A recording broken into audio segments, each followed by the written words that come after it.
Maligayang pagdating sa aming channel, Online DMV Permit Practice Test.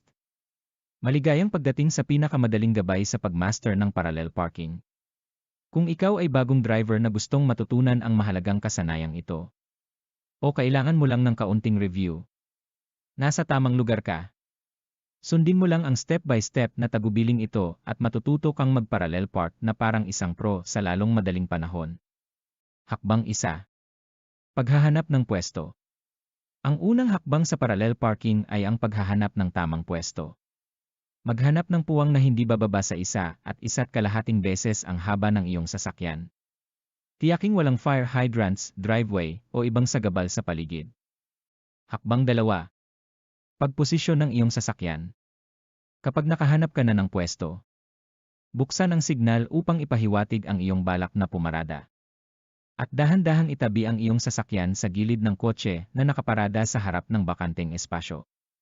Siguraduhing halos paralel ang iyong kotse sa nakaparadang kotse, na may layong mga 2 talampakan sa pagitan nyo. Hakbang 3. Paatras na pagmanyobra. Iliko ng buo ang iyong manibela papunta sa bangketa. Ilagay sa reverse ang iyong sasakyan at dahan-dahang umatras. Gamitin ang iyong rear view at side mirrors para matiyak ang tamang pagkakaalin ng sasakyan.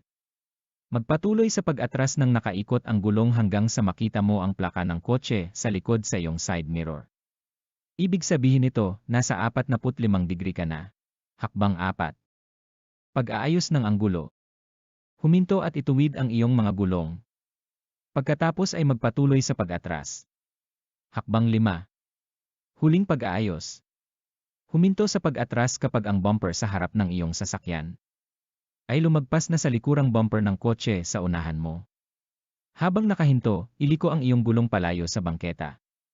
Pagkatapos, dahan-dahang umatras hanggang sa tuluyan kang mapasok sa parking space. Hakbang 6. Pinal na posisyon. Straighten ang mga gulong at umusad ng bahagya kung kinakailangan para ma-center ang iyong sasakyan sa pagitan ng dalawang kotse. Tiyaking hindi ka masyadong malapit sa likod o harap ng ibang sasakyan. Congratulations! Tagumpay mong na-master ang parallel parking. Sa tulong ng pagsasanay, tiyaga at mga hakbang na ito, kaya mo nang mag-parallel park ng may kumpiyansa kahit kailan. Happy parking! Mag-subscribe sa aming channel para sa buong test videos. At bisitahin ang aming website para sa cheat sheets at practice tests na makakatulong sa iyo na madaling pumasa sa DMV written test.